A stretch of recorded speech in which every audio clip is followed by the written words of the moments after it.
What's happening, guys? Welcome back to the Galactic Explorers Podcast. This is episode 27. Saying 27 and then considering how long we've been doing the podcast for, it doesn't make any sense. But yeah, I am Ash. We are joined today by our usual co-host, Jeff, or Retro with Wi-Fi Gaming. How you doing, guy? Not too bad. How are you? Not bad. Good. And we have a new co-host who's joining us today. This is Joe. How hey guys, what's going on? Pretty good. Good. I'm pretty excited to do some podcasts with you guys.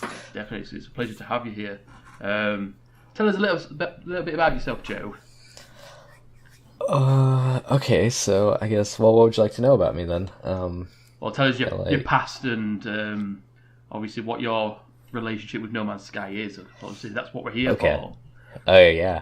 Okay, so let's go ahead and start with, No Man's Sky. So I found out about No Man's Sky in, their first, thing at E3 they had, where all they brought up was, that quick, few-second trailer of No Man's Sky, and then that was it. And I was just like, what is this game? It looks freaking awesome. Yeah. So I started to follow it a little bit, and then over the past, couple years, the hype train was in full swing over on Reddit, and that's where I kind of lurked around at for the longest time. And so I was super excited for the game. I pre-ordered the collector's edition on PC, and man, can't tell you, it was amazing. That launch day, I was just so happy to play it, and for what it is, it's a great game. They went above and beyond, doing procedural generation of planets and stuff like that. But yeah, I've been doing.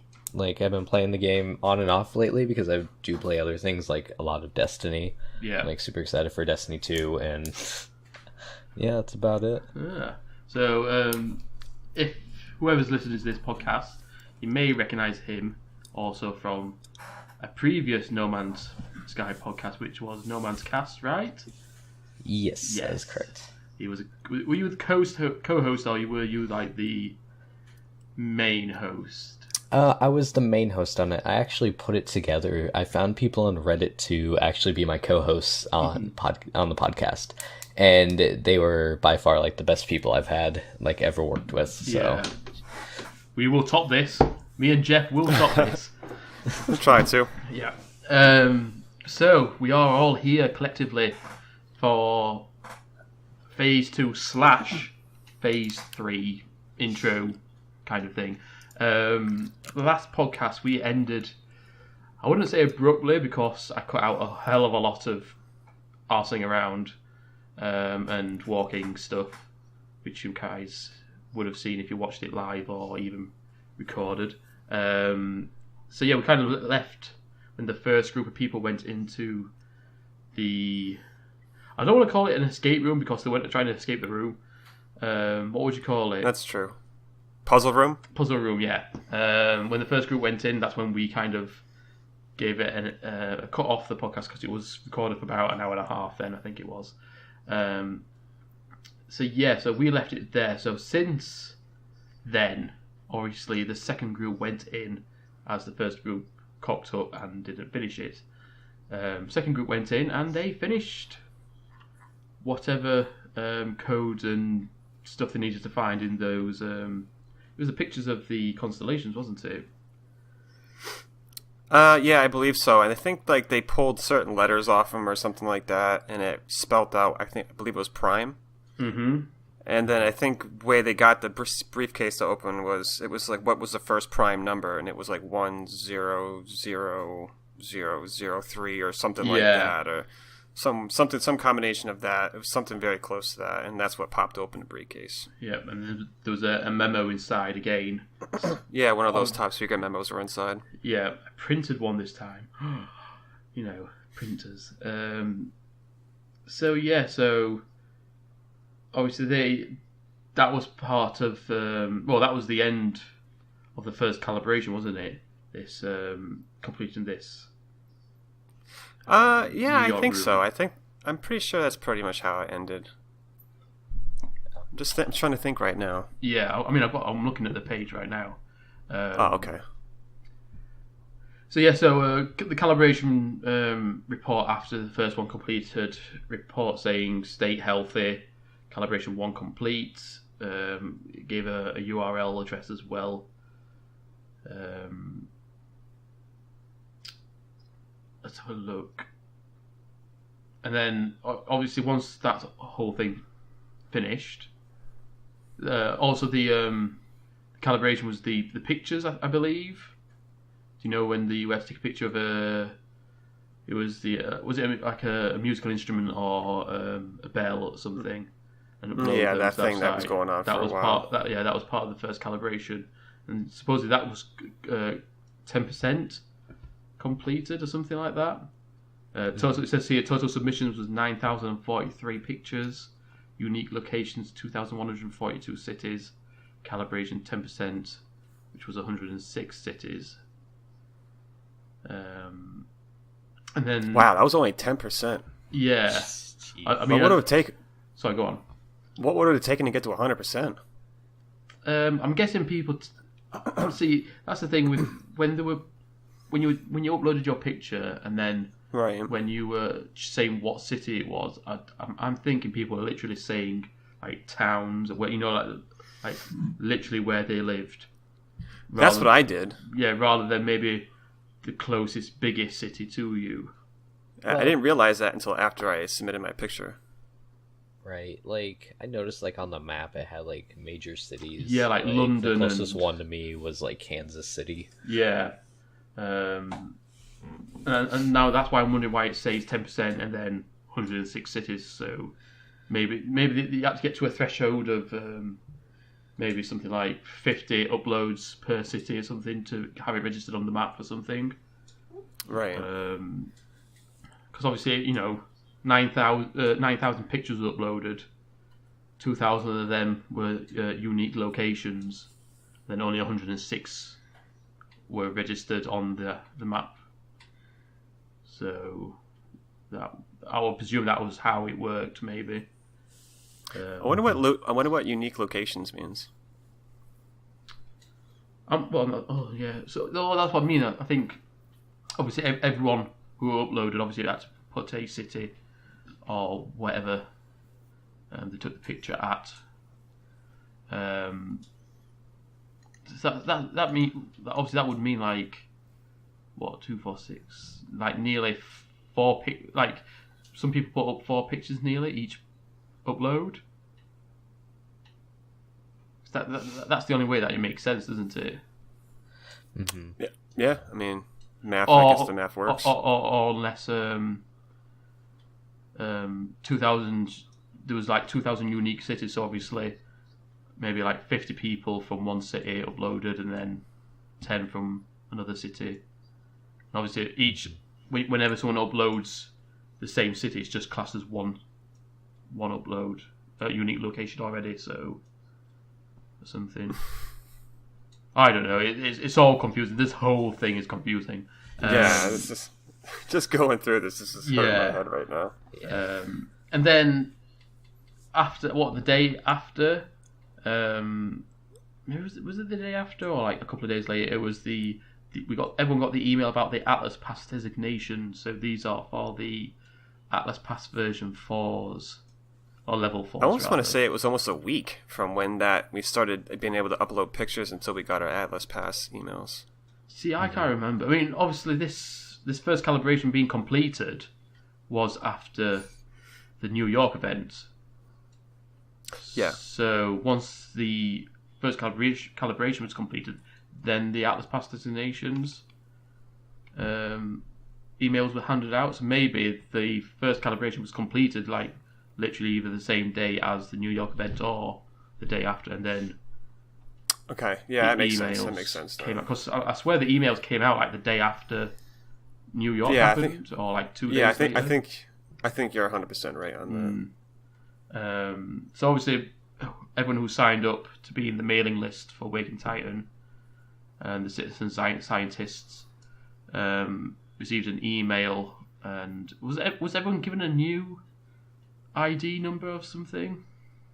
Yeah, I had so much fun like watching people being like, "Hey, you're not supposed to give your name out. You're not supposed to give your number because it says it in the email, like not to tell anybody besides citizen science division people or whatever." And like people were like legit thinking like something was going to happen if they said their like how would they find out? Even if you did, like how would they even trace you down? They're going to trace you down.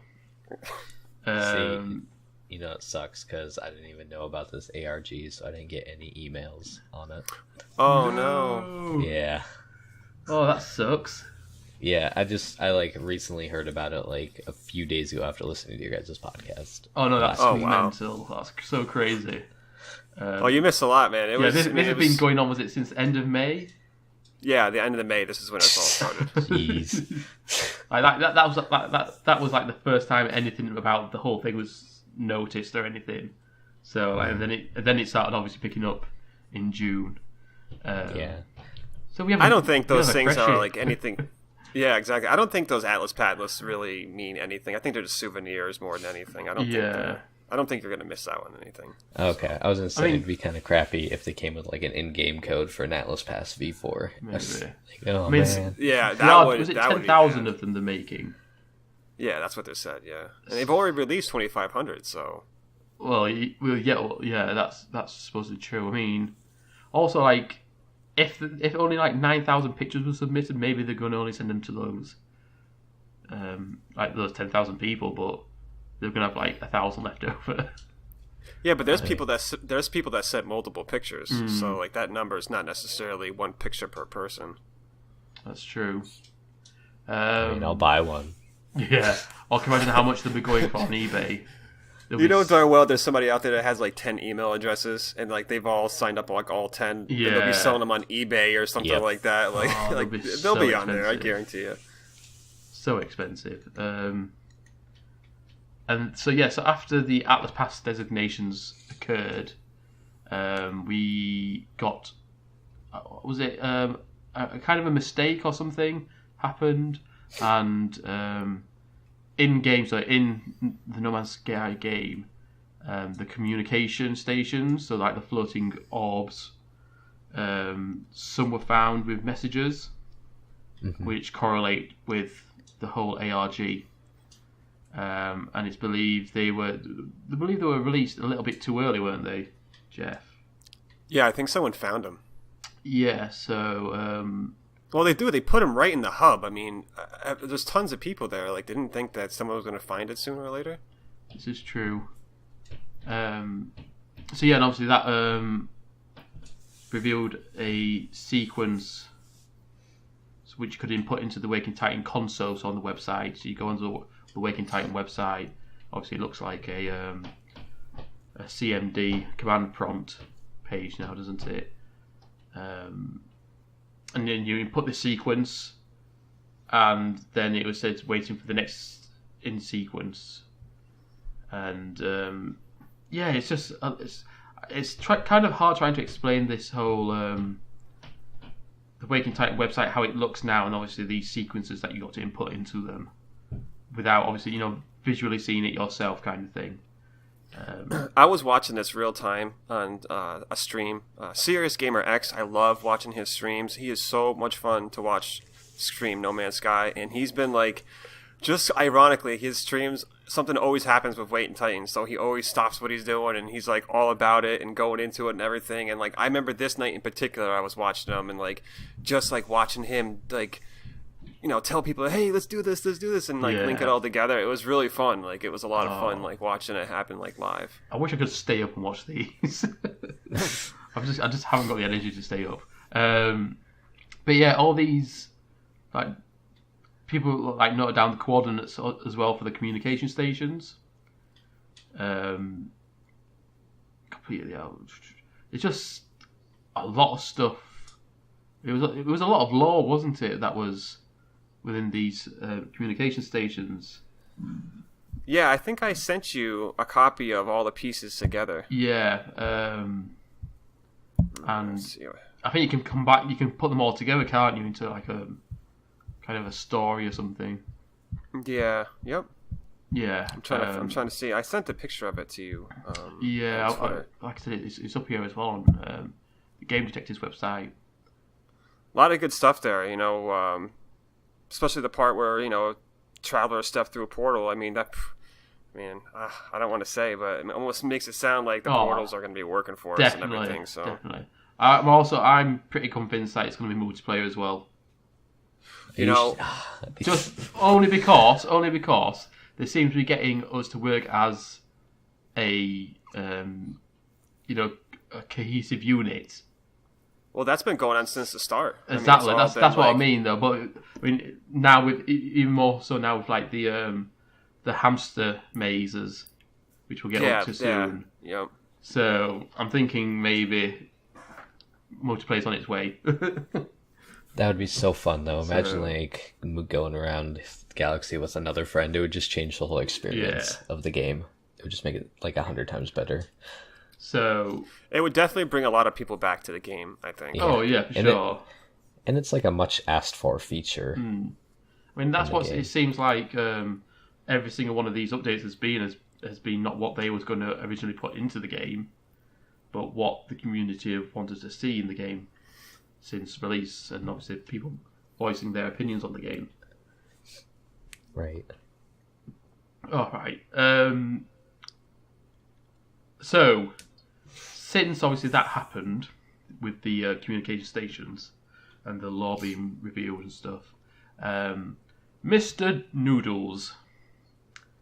So August the 3rd, so this at the time of recording this podcast, that was 3 days ago, individuals from the No Man's Sky community received different types of pet food, each being for smaller animals.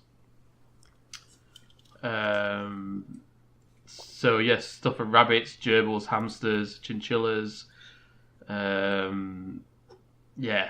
kind of stuff, and even one being sent to our good friend Cover TV as well. And we then found out that Mr. Noodles was a hamster.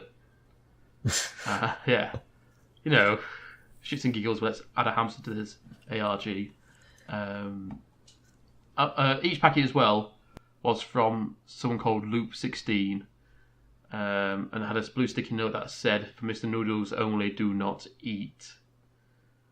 And then on the 4th, which was 2 days ago, status command was changed to return subroutine output log. 48-hour cooldown process started. Memo, then a URL link, feed URL link, and then loading test scenario, expected processing time 16 hours. And then on the Waking Titan Twitch page, a stream started, which included 5 screens, 4 smaller ones on either side of one larger one. And yeah, it's just kind of escalated from there in the last 2 days, really. 2.5 days, whatever. And that's kind of where we find ourselves at now, with a bunch of mazes, what come up on the screen, and the Twitch community has to work together to get this animated hamster through this maze and pick up the cheeses. And yeah, it's kind of like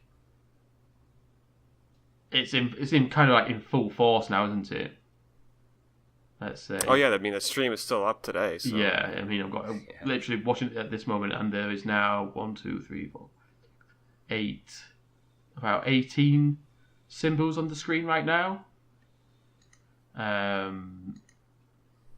So people were obviously doing these mazes, and then once was it the first maze was complete, a data set came up, changing it to a new image. It was 4 images, weren't it, on the smaller screens? Yeah. Yep. Showing from what was it? Each of the images represent a main section of emotions from Robert Plutchnik's Wheel of Emotions. I'm guessing that's I don't know what that is, because I missed this bit. This must have been middle of the night for me. Let's see. I think I have a picture. Yeah, I have. I actually found the Wheel of Emotion. It's almost like a color wheel, and it looks like a flower petal, kind of, and each petal is kind of its own thing, different emotion. I guess. And then this whole thing. Now, what I remember from yesterday is the whole remember part, because that's when I started watching it. So obviously, it was the replaying of the, was it 4 adverts? Mm-hmm. Advertisements from the streams during the radio broadcasts. Obviously, Joe won't know this part. But so the first phase between July and June and July, there was pretty much Hello Games hacked like 4 radio stations around the world, and there was like 4 fake advertisements for companies played. One for it was, what was the Echo one? That was the woman, Echo 64, which was a woman Myriad crying 70. about Yeah, being able to hear a dead grandma's voice again. and that commercial, the one that originally played, and then the one they played yesterday, there's different parts in it. So yeah, it's there's like almost the added same, bits, but isn't there? yeah, it's different. Some parts got changed. There was one during the Howard Stern. That was the last one, wasn't it? The Howard Stern one. I think that was the very last one. I think that was Atlas. Yeah. What was the other 2? Myriad. Super Lumina. Yeah, Super Lumina. But And then the Echo 64. Yeah. And was there another one? I can't remember. I think that's it. Was South Africa the first one, or was it Russia the first one? Man, I have no clue what the order. Either way, they replayed these, and on these websites that opened up then was these codes which people entered. Did they enter them on the Waking Titan website, or did they enter them into the Twitch chat? I think it was Yeah, on the Waking Titan site, wasn't it? Right. Yeah, no, that was on the Waking Titan site. And then it affected what was on the screen. Obviously, it said code valid. So, like for the, I can't remember which one it was, but in this picture it said code C753 valid. And then it moved on to the next advert, and so on and so forth until they were all completed. And then Maze 2 came up after the center screen went, well, all the other screens went black with this white line pattern, and then there was like a couple of animations on the middle screen. But then Maze 2 came up. This is the one where I kind of left after people failed it the first time, because they were given 60 minutes the first time, weren't they? And then 30 minutes the second time, and that's when I finished the second time. And then once they completed that maze, they got another data set saying processing input valid, the chemical basis of morphogenesis, loading data set into loop 16. And then that allowed us to access the 8th glyph on Waking Titan on the bottom of the screen. And then it's just so much to go through. It doesn't feel like a podcast. It just feels like I'm talking absolute spiel. Yeah. It's just like, yeah, it's so, but it's hard because there's so much that you can't. You could easily get things out of order really fast if you don't go through it like that. And it's go on, Joe, like sorry. if you don't. It's like if you don't follow it, it's kind of really confusing. Like the first half of this for me is just Definitely. like I don't know what's going on. So it's Definitely. if you're not there following it, it's just kind of a pain in the butt at this point. Like if I was to go up to my friend and try to tell him what's going on, like I would have no idea what to say to him. Like what Yeah, I mean. I mean, we've even discussed while we like not planning, but obviously saying that we're going to record tonight. That where do we start, kind of thing. So like we just don't know how to start at certain times. Right, so let's just finish with phase 2 there. So phase 2 ends. We completed everything. Yep. And then there's a video of Elizabeth Layton. Have you all seen the video? Mm-hmm. I've seen the video. Right. Did you guys feel like a little bit like let down? Like you always think like for all the work we put in for that day, everything, like just to get that type of video, like I think a lot of people were expecting a little bit more. Yeah, I was watching. Yeah, I remember before I finished, people were like saying, "Oh, it's going to be the trailer or something." I think I've learned from before the game before the game got released, and obviously after that, not to get too overhyped now. So I'm kind of like keeping it on an even kilter at the minute, trying not to get overhyped about it all. So yes, it's hard not to get hyped, man. Yeah, I just find for how much they're putting into this. Irritating about how they literally did no marketing for the original release of the game, and now they're doing this whole thing. It's just crazy. Like, I've been following this over the weekend, right? And I've had off for the past couple of days, so I've been following this. And my wife has been watching me do this, like just sit in front of the screen and just watch this happen in real time. And like she was sitting down with me the other night, and she's like, if they're putting all this work into this and it sucks, like it's gonna kill them. Yeah. Like, and she doesn't even know anything really about what's going on, but it's just common sense, though, isn't it? Yeah, I mean, it's just like she's like, if this is all this work and they don't produce on this, it's going to be horrible for them. It's like, and she's right. It's 100% right. It's like cola, like Coca-Cola. If they decide to do a whole advertising thing about how they make their new formulas more improved for better taste, and then it just tastes like normal cola. That's exactly what the worst case scenario could be for No Man's Sky. So obviously they've got this video from Elizabeth Layton saying that we're going to have to work much harder together and yada yada yada, which ended Phase 2 and began Phase 3, which has started today. I mean, there was a week gap between Phase 1 and Phase 2. Yeah, there was like less than 24 hours between these. I mean, not even. Less than hours. The stream was still active even during the cooling off period. So, and then today there was what's happening today? Oh, a load of glyphs have started appearing on screen and such things. So we're pretty much caught up now on what's happened over the last week and a little bit. Let's get into some discussions, because I'm sick and tired of hearing my own voice. Someone else can take over talking now.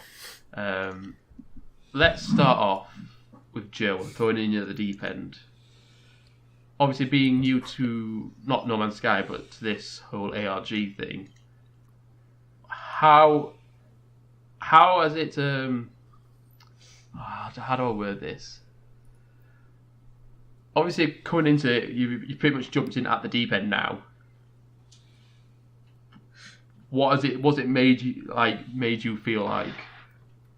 Well, it's made me feel like that I hope that this whatever this ARG is going to do at the end is going to make like the game even better than what it is.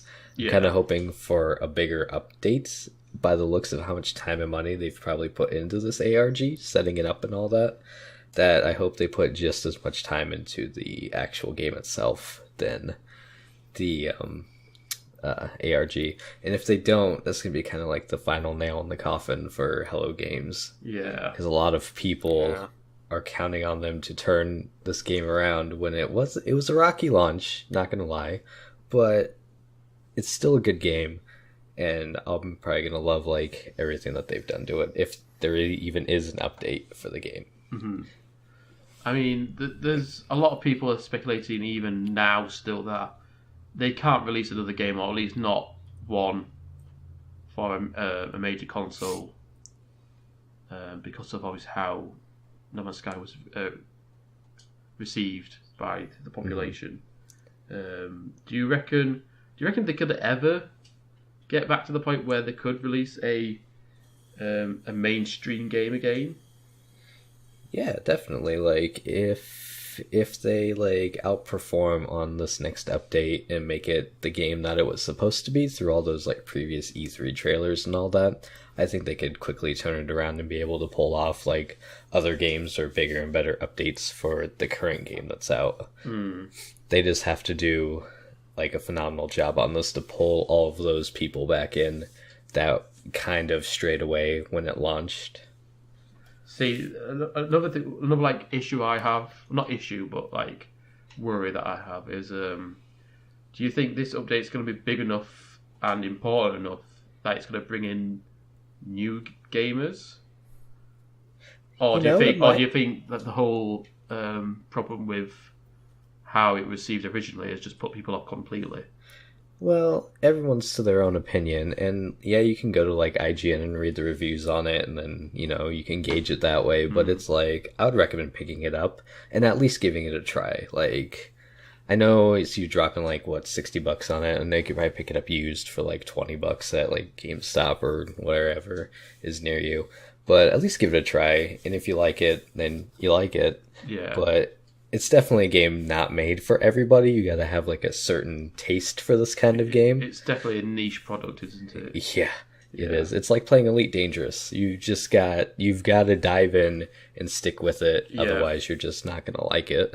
Yeah, that just reminds me completely of all MMORPGs as well. Like, not everyone is built for MMORPGs. It's like you got to jump in full head into that kind of game. Jeff. Jeff. Seeing that me and you have been with it all since, July? June, sorry. Do you think we are coming sooner to the end rather than it be prolonged either to the same amount of time that Phase 2 finished, or... Oh yeah, man. I think it was the last video, the one before, I was telling you that this can't be done much more before the end of August. Like, there's no way this is going to take longer than next week. I don't think. Yeah. I think this is going so fast, and I just think it's going to be done next week. There might be like something minor left over, but I think this will be a wrap by next week. Yeah. I've got a question for both of you. Obviously, with Joe only just coming really into the ARG, do you think, if no one really bothered about picking up on the ARG, that they would have still carried on trying to do it? Or do you reckon they would have just waited until, say, the 8th or whenever next week or something, and just released the update as a just as an update, you know what I mean? You know, I think, yeah, people will play the update, and no, people probably won't go and try to figure out the ARG at this point, because it's just like so much backpedaling to catch up on.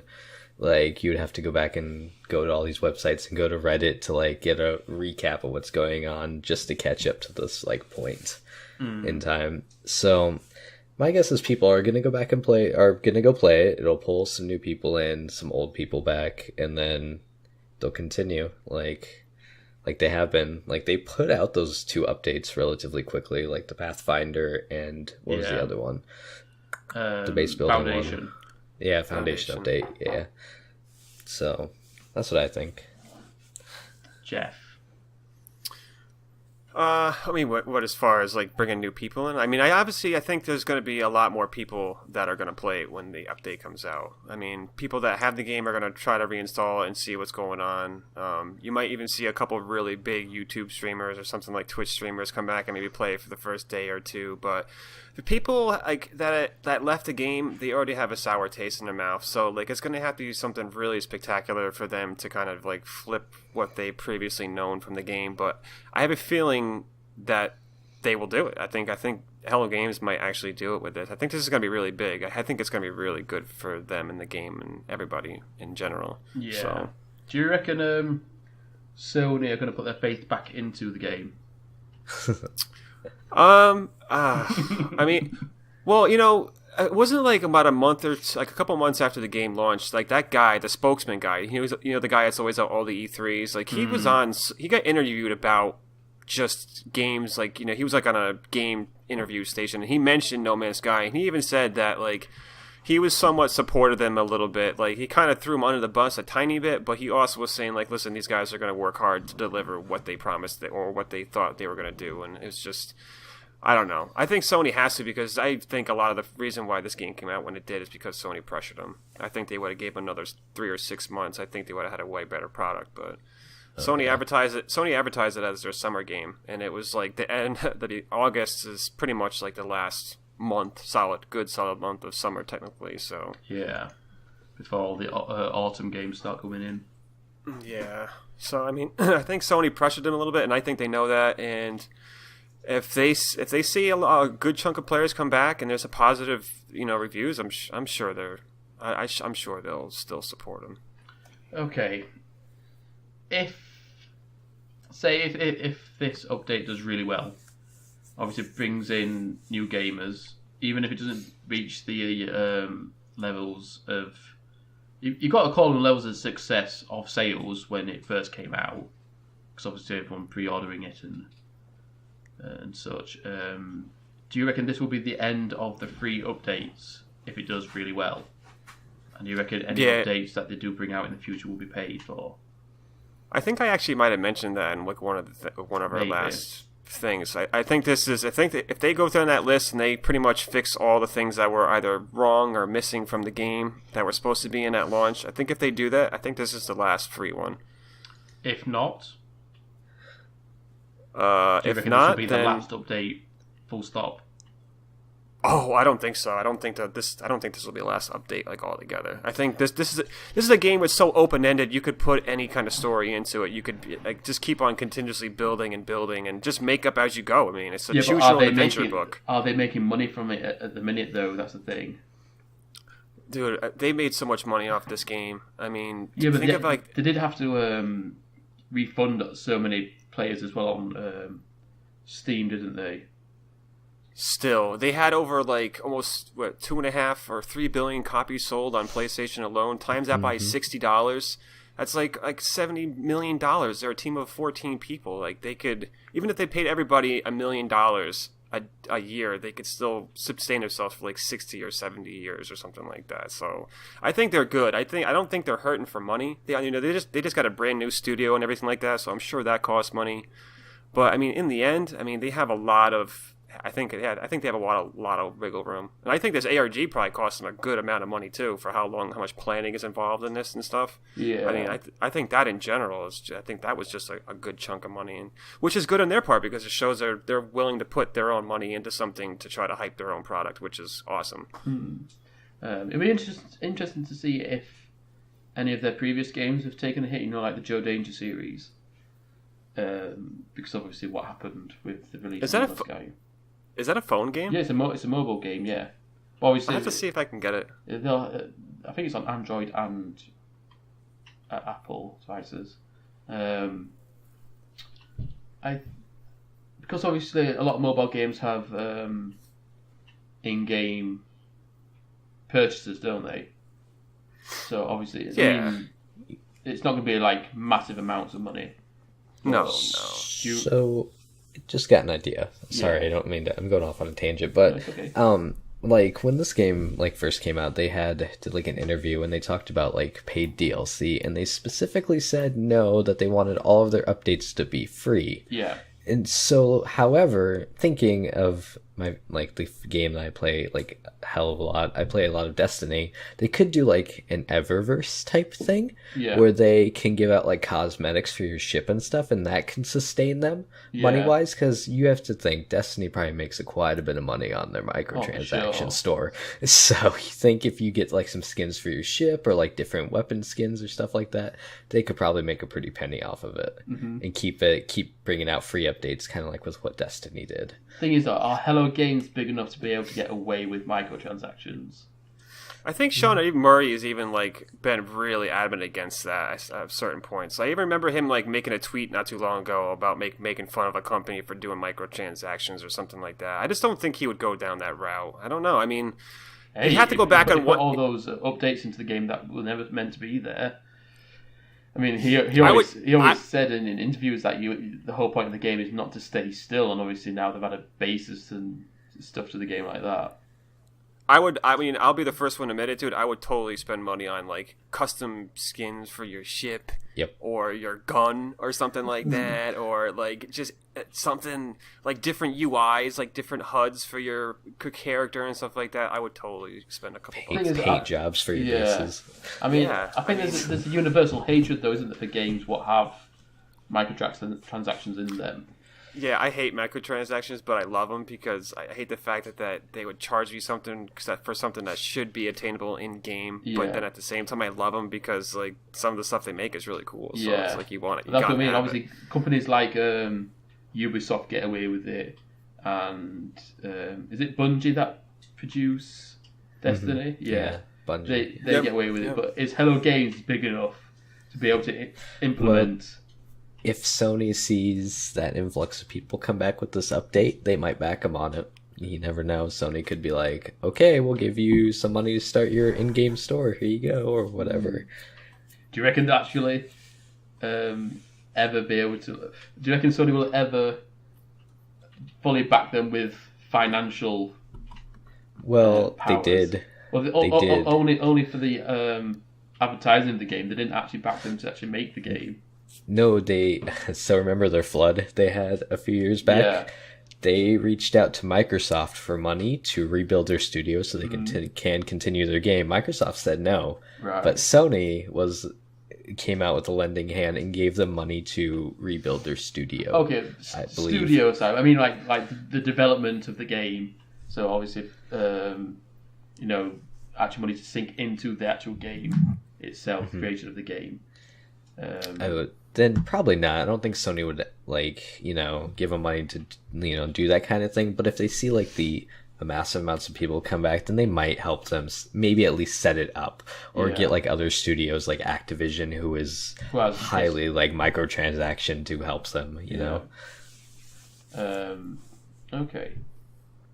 So obviously, me and Jeff have speculated on what this update may be. Was it last podcast or was it the podcast before? Yeah, we started to go into it a little bit. Yeah, I want to know what's Joe thinking is going to be in this update. I kind of hope it's an overhaul of the entire game. Like, I want like the stuff they showed at E3 previous years, like the actual like giant dinosaurs, lush planets, and plus they like have that. They've got it going right now. They've done really well over the past few updates, but it's just like everyone in the No Man's Sky community just want more. Want more to do. Want like maybe like a story or like some quests. I know they have like a quest system like kind of there, but it gets annoying because it keeps repeating the same stuff over and over again. Maybe like some quests, like faction quests would be cool. And stuff to do with like space fights. They had talked about like you could join a faction in the space fight and fight with them or against them. Like when you do that in game now, it's kind of not like that. You just fight like everybody kind of thing. Yeah. One straight hit and you're fighting both sides. Yep. Yeah, I mean that's kind of what you said about, isn't it, Jeff? A whole overhaul of the game, a re-release. Yeah, I think this is going to be a brand new build. I'm not sure how much you're going to keep and how much you're going to transfer over, but I mean this is going to be a brand new. The planet's going to look different. The procedural generation might be a lot better and stuff like that. Things are going to look better. Dude, let me tell you what. If they do this and don't do ring planets, I'm done officially playing on PlayStation, and I'm going over to PC because PC has a mod. Yeah, Elite Dangerous does it awesome, and I don't know why a modder for the simple person that does mods can make a mod for Planets with Rings for PC, and they can't do it on PlayStation. That's the thing. Just put it into the game, maybe this update will introduce modding for the PS4. So, like obviously Skyrim did and Fallout 4. Yeah, but Skyrim pays for that's on their end. I think you download it from them and put it on your thing. Like PlayStation's modding. That's the reason why PlayStation having modding is because the space they have allocated for modding is like really small. 500 megabytes, I think, for Skyrim, and it's like that's like maybe three like minimum mods, and it doesn't even let you use external sources to mod either. You have to use it in game, which makes like PC modding and Xbox modding like so much more better because Xbox mod is like 5 gigabytes of mod space. Yeah, it's a lot of space. Yeah, right. And you can do like graphical mods on there, and you can have like custom textures and all that stuff. And on PlayStation, it's just kind of meh. Do you reckon it's stupid too? Sorry, go on. No, I was saying it's stupid too because when they came out with the original PlayStation, they knew that was a problem. So when they were making the Pro, like they could have easily allocated some extra space for that, but they still kept it the same. Like, what a waste. The Japanese, that's why. Yeah. I'm not saying. I'm being serious though, because Sony are notorious for being stubborn and not going off of what Sony is what Sony stands for. Same with Nintendo. Like, Nintendo do not bend to anyone else's will, but what Nintendo means, doesn't it? Kind of thing. That's why, like, you hardly ever see third-party games on Nintendo consoles, because they would just. I mean, they refuse to push and advertise games if they don't come out at the same time on Switch as they do on other consoles. So if No Man's Sky obviously came out on PlayStation 4 and say Xbox last year, and it comes out on Switch this year, they won't advertise the game. No, they will not. No, they won't. Oh, no, Nintendo? Oh, And that's what I mean. so. It's just because of how the company is run in the same way with Sony. So yeah, that's the whole. They just don't bend to anyone else's will. It's their way or no way, basically. It's why it's also this whole with Xbox trying to do the cross-format play, isn't it? They're happy to work with, obviously, PCs. Obviously, most PCs run using Windows anyway, but they're happy to work with people who use Apple computers to be able to use cross-platform play, and Nintendo as well. They're looking at, but Sony said no. PlayStation does that. Oh, E3 Final Fantasy. I was gonna say Final Fantasy 14 online. That's for PC and for PlayStation. You play in the same server, everybody. Oh yeah, Portal 2 did that as well. Yeah, I think on PlayStation. PlayStation to PC is fine, but if it has anything to do with Xbox, oh yeah, no, you're right. I'm sorry. And I think at E3 that the one that's just gone, that's what came up about My it. bad. But yeah, so they never. I can't 100% confirm this, but I'm thinking they never confirmed that Xbox would never get No Man's Sky. When it got shipped, there's advertisements for saying it's a PlayStation console exclusive. Yeah, especially with Sony backing it, you think it's got the Sony emblem slapped on it. Like, it's only going to be a Sony game. The term exclusives now, because they never say timed exclusives. Because that's what we have this thing now called timed exclusives, don't we? Where games will only be on, they'll come out on PlayStation first for about a month, and then they'll come out on Xbox a month later. But they always say it won't say timed exclusive though. It will just say like console exclusive or something. Let's like put it this way: if No Man's Sky was a timed exclusive for PlayStation, I mean, we're coming up on that year, so we'll know. So if they have it for a year, then we'll know. But I've never heard anybody even say there's a possibility of it being a timed exclusive. It's always been. I'm pretty sure that. they've never confirmed that it could never be on Xbox. I mean, even Sean Murray's like before the game came out, and people were asking, "Is this going to be a fully console exclusive game, or will it be on?" I think by that time, I think that's before the game came out. I think they were still trying to negotiate money, if who was going to pay more or anything like that. I don't think you could talk about it because I think that was still getting like done out. But dude, just to say it, I mean, like when you bought Uncharted 4 from last year, when that came out, it came inside the game came a pamphlet, and it was a pamphlet for No Man's Sky, and right in the top like right corner it said PlayStation is console exclusive. So I mean, I don't know. I mean, in my eyes, unless something changes, like it's a year after the game came out, I mean, that's a PlayStation exclusive. I'm pretty sure. Yeah, and it's on PC, so it's like if you own an Xbox, you might already own a decent PC to run No Man's Sky, so you might as well just get it on PC. True. It's probably better to play it on PC anyways, because you have all the mods. Oh, so. Yeah. I play it on PC and PlayStation. I'm in the middle of rebuilding my PC now, so as soon as I do that, I'll be on my PC way more than my PlayStation. So I just don't trust my PC to run it. Just straight up there. When it first came out, it was awful to run on PC. Yeah. Like the first day, I could not play it. Like I had a 1070, and it just unplayable. If you had a 1070, then I mean I've got a 980. now, so I've got like. I just upgraded to the 1080 Ti. Yeah. Okay. Let's think. If I'm trying to think of something about it. Say, obviously, say if multiplayer does get added to the game, then to what extent do you think it will become multiplayer? Do you reckon it'll be like just straight up full multiplayer, or do you reckon there'll be certain things? So, like you say, Destiny, for example, where you get raids or the races in Destiny and things like that. Do you reckon it'll just be some stuff like that, or do you reckon the game will get full multiplayer? I think it's gonna be like a traditional co-op game. Like you hop in with like maybe one or two other people, and then you just run around in the galaxy together. I don't think it's gonna go to the extent of like a Destiny type thing with like raids and races and classes and all that stuff. Mm-hmm. So, Jeff, I don't know. I mean, he always said like I think early on he was talking about like making it online like GTA is. How is GTA online? Yeah.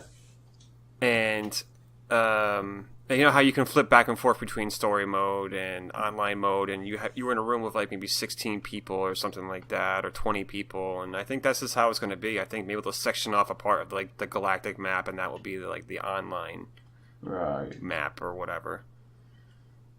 Because there's people out there don't want to play with multiplayer. Like I've heard a lot of people recently saying like, listen, I don't want multiplayer. I don't want people in my game because you don't know what's going to be. Like you might be able to attack other people or people's bases and stuff. Like so maybe some people don't want that. Do you okay then? So taking a leaf out of Elite's book, do you reckon they'll have two game modes where one will be online, where it's like online multiplayer, and then one will be off like. Single player. I mean, that's the way I think, but I mean, I don't know. Because they have the exact same map and everything on Elite for both online, single player mode and multiplayer mode. Mm-hmm. So it's not like a smaller section for the multiplayer mode or anything like that. I think I might agree with Jeff on it, like sectioning off an area because this game's so huge. What is like 18 quintillion planets? Like if they section off like a quintillion planets, what are the odds of you seeing like other people besides you and your friends in a multiplayer game? Like you say that, but everyone's going to load up right at the hub when they that's first true. restart the game. And there's going to be lasers all over everyone. Well, if you follow Serious Gamer X, man, yesterday he was going on about like multiplayer, and he was trying to get people riled up to like if we get multiplayer, he was gonna go and like attack the hub and try to take the Huddlebar and like destroy his people's bases on the planets and stuff. And he was all about it, man. He made me laugh so much yesterday. He was getting people so amped, like, come on, let's go. We're gonna break down the hub, and I'm gonna enslave everybody, and people will pay me money, and I'll destroy their homes and this and that. Like, oh my god, he had me rolling so hard yesterday. But you have people like that. See, just having like multiplayer, it adds a whole like new dimension because obviously with the whole building function, like if you're having multiplayer, you're gonna have to like add a defense to your buildings, so like turrets. Mm-hmm. Yep. I can see it now. It's gonna be like Rust. Yeah. Oh yeah, yeah. Oh yeah, or like Ark or something like that. Oh yeah. But also, it could add an interesting aspect to the trading thing. So, the market is affected by how many players are trading a certain element and things like that. You know, that'd be kind of cool. Like, if they set it up like a roleplay style, like you could open like a little shop on your planet, like turning your base into a shop, and you could sit there and sell materials and stuff for cheaper than what the galactic market sells it. Yeah. Dude, that would be so awesome, man. And you could sell ships. Like, I would totally be a ship salesman on like a one of those giant ships or whatever. Just sit there and be like, okay, I've got these. These are all S-class ships. Pick yeah. Dude, something so like that would be so great. That would be such a good idea. I mean... But then again, like, obviously, they're going to have to make an appearance of what the player is, isn't there? So there's obviously that to deal with as well. Not really. They could do it like Elite Dangerous and just make the helmet, like, blacked out, and you'd never see what the character looks like. Oh, I mean, that, but obviously, we still don't know what the actual person, like, their body looks like, do we? Yeah. I think they showed it And like I have one of the artworks that I bought, and it's got like the character on it, and he's just wearing an orange jumpsuit, and its helmet's blacked out. Like that's all it is. What, It looks like a human. What image is this? I think it's from the. Is it one of the developmental artworks? Yeah, that, and I've also got.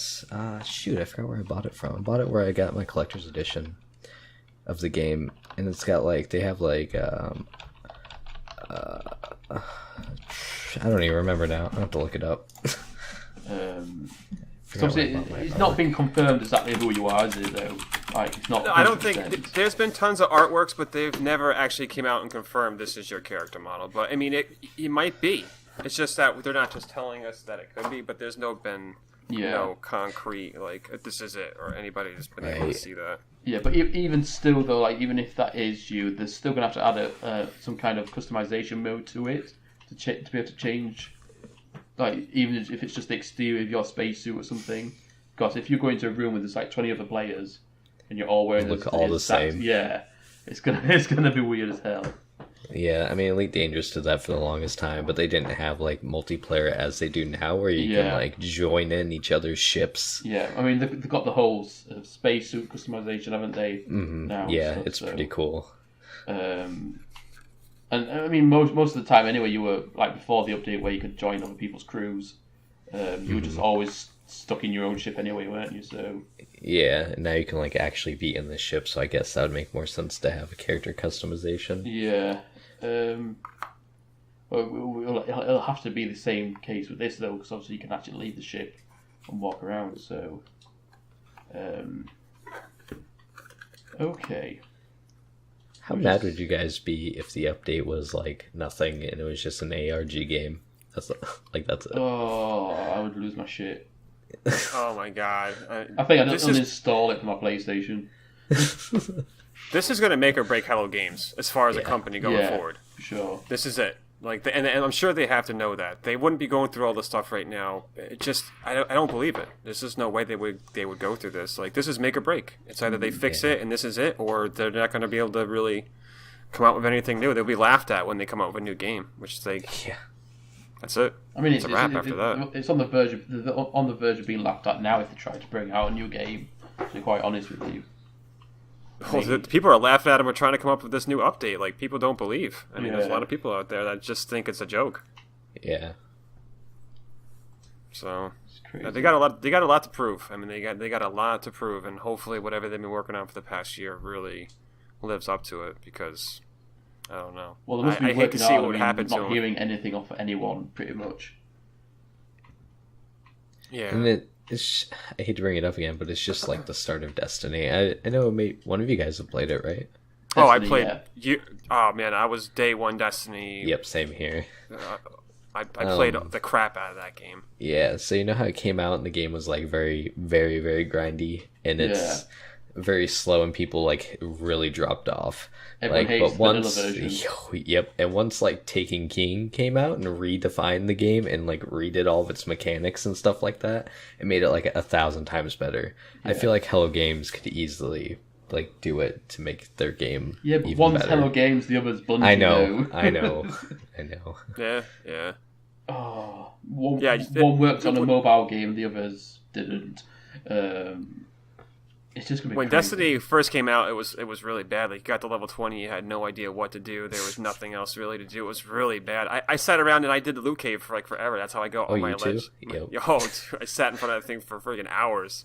See, I was one of the players who came like I got it. I want to say last Christmas, but I think it was Black Friday last year.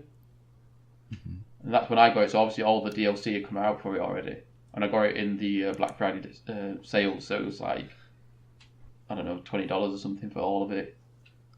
And all the DLC and everything. It was that, that special edition crazy one with all the DLC and the game. I got that one, so I started playing it when when everything was fixed, I suppose you can say. So I played the beta for it. So that, what was that? 2 years ago, 3 years ago? Oh, it's a long time. It's like almost at E3, and I was like, I got really put off by Destiny because of it, because of that beta. So that's why I left it. And then obviously, and then when I saw it on Steam, on the PlayStation Store sales, and I was like, oh, I heard obviously, I mean, I heard the vanilla version was just crap, but when you get all the DLC for it, it's like 10 times, 1,000 times better, or whatever. Well, I'll give it a go. Which is crazy because vanilla Destiny had like one of the best raids in it. Like Vault of Glass is by far the best raid in that game, I think. Like just the weapons you got out of it, and just you had to work together as a team to do a lot of stuff. I mean, that was really good. I thought that was the best one. Yeah. So, do you reckon they are going to add multiplayer in this update, or do you think it will be? I still think it's going to be coming multiplayer. I'm getting more of a feeling it's coming in this update, but do you reckon it'll be this update, or do you reckon it'll just be further down the line?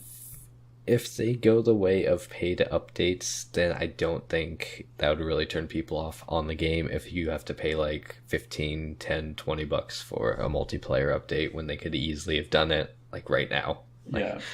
Like if they want to go all out, it would be the time to either redo the entire game from the ground up or multiplayer or both, and then come out with paid DLC after that once you hook people into it. Yeah. I think now it's a now or never situation. If they're not going to do it now, they may not ever do it ever. Yeah. Because they're not going to wait until year 2 of No Man's Sky or whatever, the second full year of No Man's Sky to put out multiplayer. Like, people will lose interest, or they won't have enough audience to sustain, to I don't know what's the word I'm looking for, to even like make multiplayer. Just to buy all the servers and keep them running, they're not going to have enough player base to even justify that, Yeah. So they got to do it now. When you say that, I know. Is it? Oh, what's that? Is it Daylight, that zombie game? I can't remember. Is that really good zombie game that was out? I think it came out 2 or 3 years ago. And they've just revealed that they're still doing updates for it, like free updates, like content updates, not just like silly add a few skins or something kind of updates to it. Content updates are one thing, but an actual game mechanic like multiplayer is something completely different. Or like storylines kind of thing, like new gameplay and stuff like that, not just like a couple of game modes or something.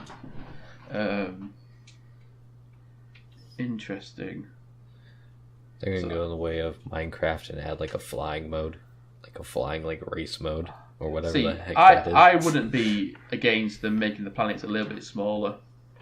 If they had like more stuff to the planet and then just making the planets a little bit smaller, so it seems a bit more. A bit more. Like there's more stuff on the planet because the planet is small. It's being pushed together, kind of thing. I mean, that's just me, I'm guessing. So. Yeah, but that doesn't happen really when you're on moons, though, because actually, like when you're on a moon instead of a planet, like just seems like it's a smaller surface, and like I think they still distribute everything just as if it was a normal size or whatever. Because I don't find like I'm more buildings on planets because the surface is smaller. I think it's just the same as the planet. The only thing I find with moons is different is that I find way more tropical moons than I do tropical planets. See, I don't anymore. Since they started doing the updates, I found them a lot more sparse of everything.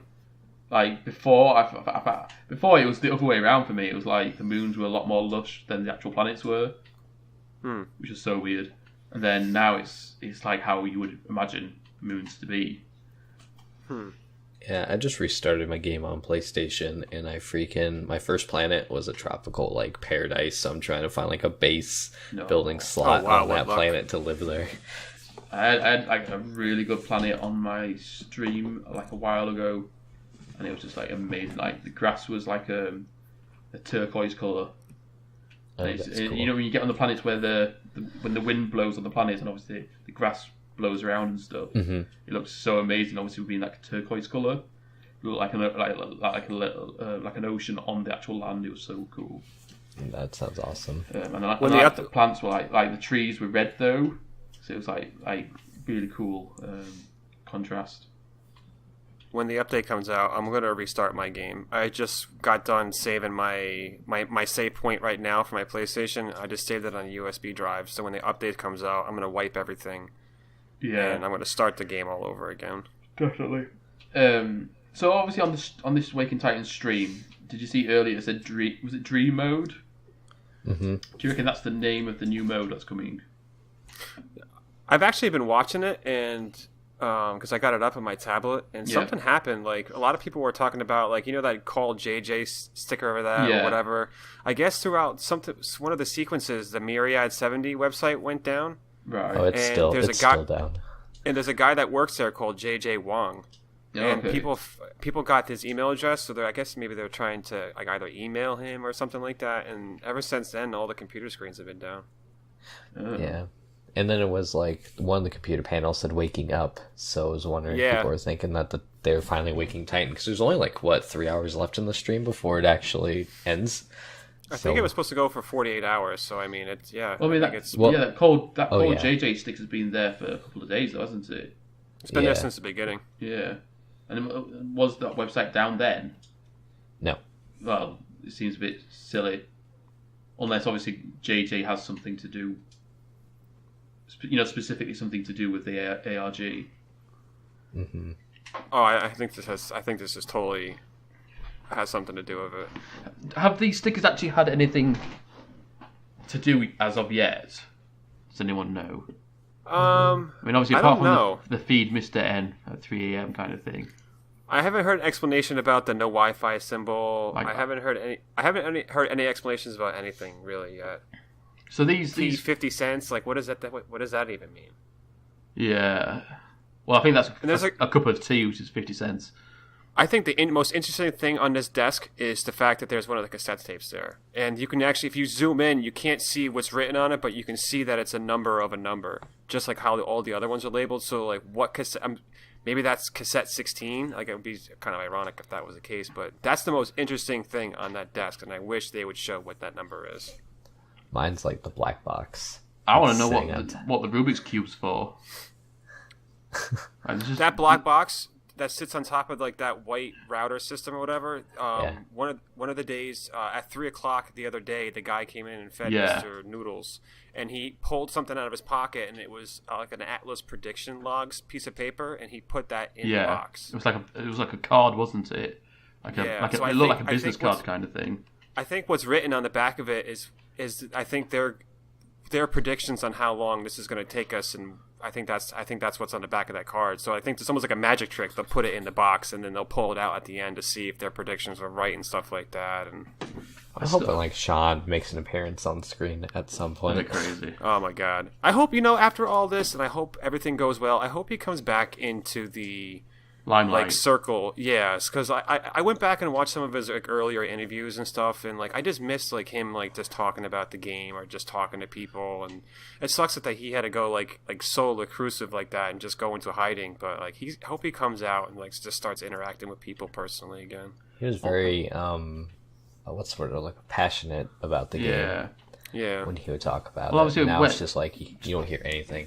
Yeah, that Christmas period just before. Was it just before the release, like the rough date that it was going to come out in? So it was Christmas last year, wasn't it? Well, year before rather.